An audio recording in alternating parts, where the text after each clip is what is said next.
So Bharat చూస్తున్నాం ఇప్పుడు ఎప్పటి నుంచో స్టార్టింగ్ నుంచి కూడా కోమటిరెడ్డి రాజగోపాల్ రెడ్డి మంత్రి పదవి గురించి బహిరంగంగానే మాట్లాడిన సందర్భాలు ఉన్నాయి. కానీ ఇటు జూబ్లీహిల్స్ ఉప ఎన్నికల టైం ఒక సైడ్ ఉంటే ఇటు మళ్ళీ మంత్రి పదవి అజారుద్దీన్ కి ఇవ్వడం, ఇది మళ్ళీ ఒక కాకరేపడం. ఇప్పుడు రాజగోపాల్ రెడ్డి ఏకంగా సీఎం అంటూ కూడా కమెంట్స్ ఇవన్నీ వింటుంటే కూడా ఏం జరుగుతుందనే చాలా క్వశ్చన్ మార్క్స్ మనకు కనిపిస్తున్నాయి. ఇప్పుడు నిన్న 3 పదవులు ఇచ్చారు.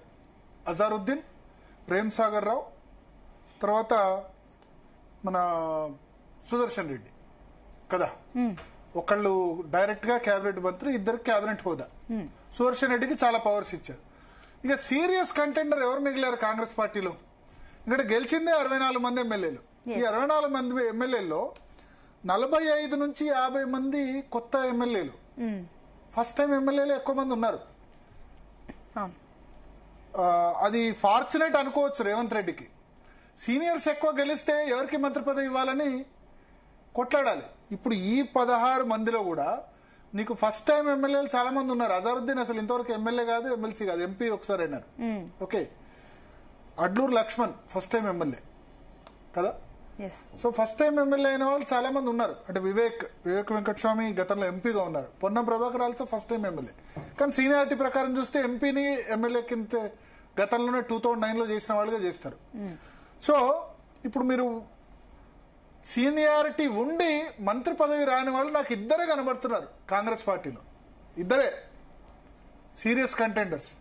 నిన్న ఇంకా 3 అవుట్ కదా. సుదర్శన్ రెడ్డి వాళ్ళ వచ్చి స్వయంగా వాళ్ళ సతీమణితో వచ్చి రేవంత్ రెడ్డి సతీమణితో కలిసి, ఎందుకంటే రేవంత్ రెడ్డి సుదర్శన్ రెడ్డి ఇద్దరు సమీప బంధువులు కాబట్టి వాళ్ళిద్దరు వచ్చి ఆయనకు శాల్వా కూడా కప్పేశారు. ఇంకా సుదర్శన్ రెడ్డి హ్యాపీ, ఆయన కేబినెట్ మీటింగ్ కూడా ఇన్వైట్ అని చెప్పారు. ప్రేమ్ సాగర్ రావు బహుశా రేపు ఎల్లుండి వచ్చి శాల్వా కప్తారు, ఎందుకంటే ఆయన హెల్త్ బాగాలేదు. సో అయిపోయింది. ఇక సీరియస్ గా మిగిలింది ఎవరు అంటే అవకాశం ఉండి ఆ స్టామినా ఉండి మిగిలింది ఎవరు? రాజగోపాల్ రెడ్డి, మల్రెడ్డి రంగారెడ్డి.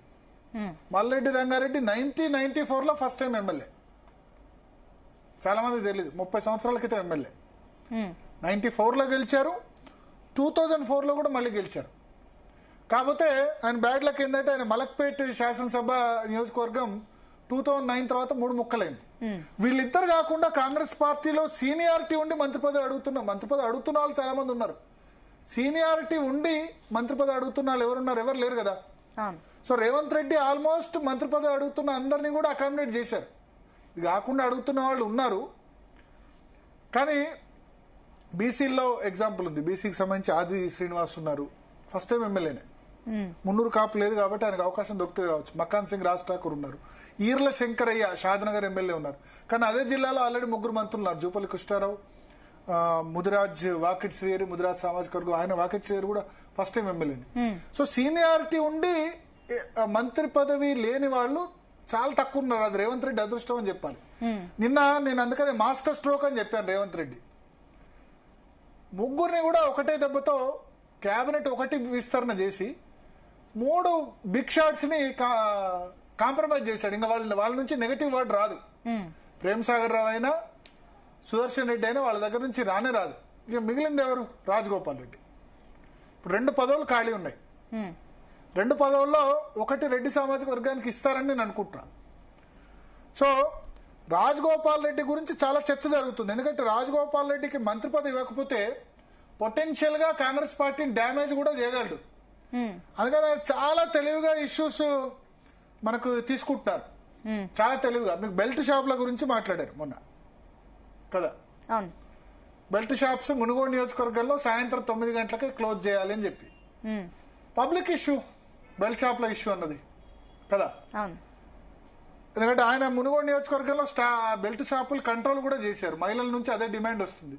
పైగా ఏమంటారు అధిష్టానం అడిగితే, నేను కాంగ్రెస్ మేనిఫెస్టోలో ఉంది కదా బెల్ట్ షాపులు, కాంగ్రెస్ మేనిఫెస్టోలో ఇచ్చారు కదా, దాన్ని ఇంప్లిమెంట్ చేయమంటారా అని అంటారు. సో హైకమాండ్ అడిగినా అంతే కదా, మీరు మేనిఫెస్టో ఇంప్లిమెంట్ చేయమని అడుగుతున్నారు, నేనేం పర్సనల్గా అడగట్లేదని. సో పబ్లిక్ ఇష్యూస్ ఎక్కడున్నాయో అక్కడ చూసి కొడుతున్నారు. సో ఇప్పుడు హైకమాండ్ కూడా ఆలోచించవచ్చు, ఏంది రాజగోపాల్ రెడ్డికి మంత్రి పదవి ఇస్తే అయిపోద్ది. కానీ రాజగోపాల్ రెడ్డి తన సన్నిహితులతో ఏం చెప్తున్నారు, ఇంకా నేను మంత్రి పదవి అడుక్కోను. వాళ్ళు హామీ ఇచ్చారు ఎన్నికల ముందు క్లియర్గా. ఎన్నికల ముందు సునీల్ కనుమూలు కానీ రాహుల్ గాంధీ టీం కానీ పిలిపించి బీజేపీలో ఉన్న వ్యక్తిని బీజేపీలో ఎల్బీ నగర్ నుంచి కంటెస్ట్ చేద్దామని అనుకున్నారండి.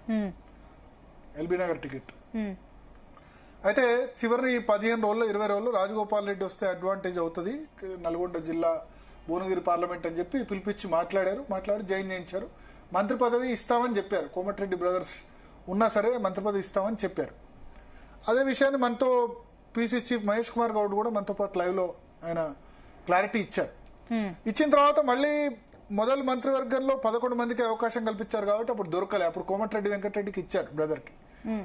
తర్వాత భువనగిరి పార్లమెంట్ ఇన్ఛార్జ్ ఇచ్చినప్పుడు కూడా మంత్రి పదవి ఇస్తాం గెలిపించుకొని రండి అని చెప్పారు. సొంతంగా కూడా ఆయన ఖర్చు పెట్టారు చామల కిరణ్ కుమార్ రెడ్డి గెలుపు కోసం.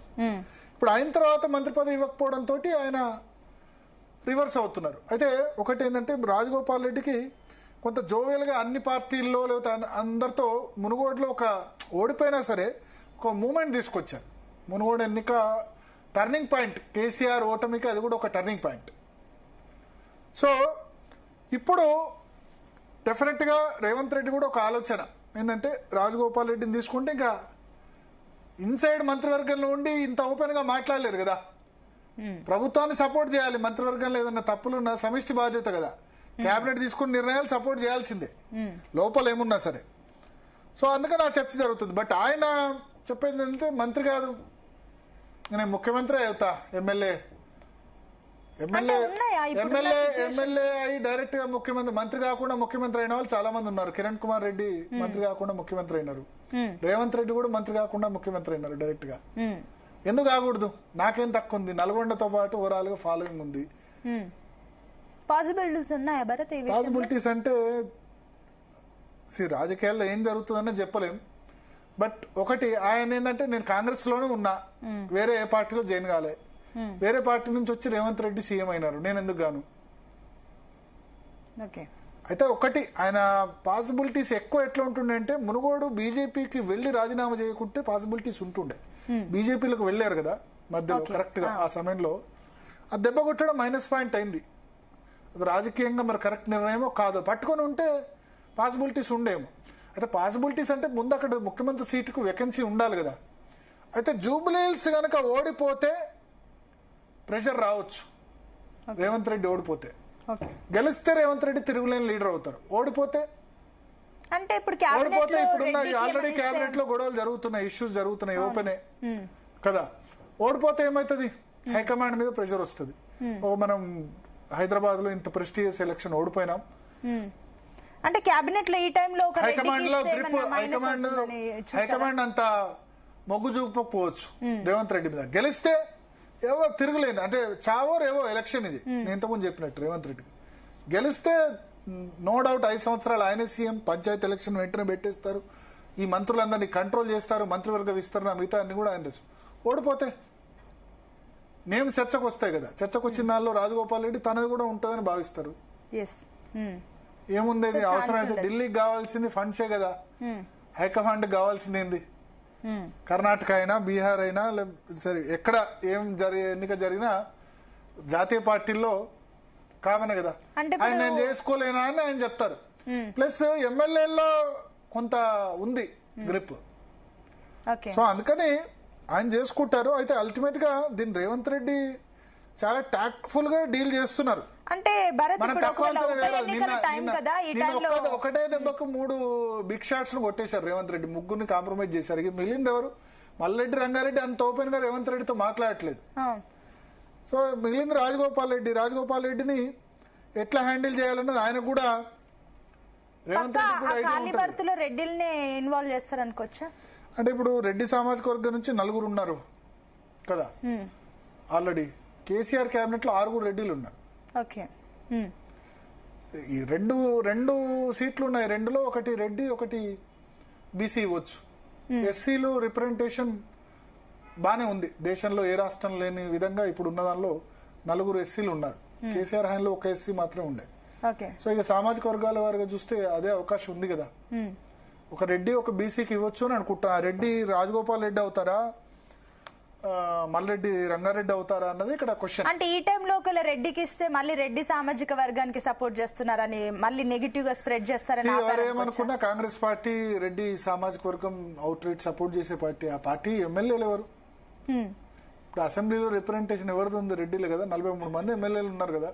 నేను ఇంతకుముందు చెప్పినట్టు వెలమ సామాజిక వర్గం అండదండలుగా ఉండే కేసీఆర్ 6 కేబినెట్ లో రెడ్డిలు ఇచ్చినప్పుడు మనం 5 ఎందుకు ఇవ్వకూడదు? వాళ్ళు 6 ఇచ్చినప్పుడు క్వశ్చన్ వస్తాయి కదా.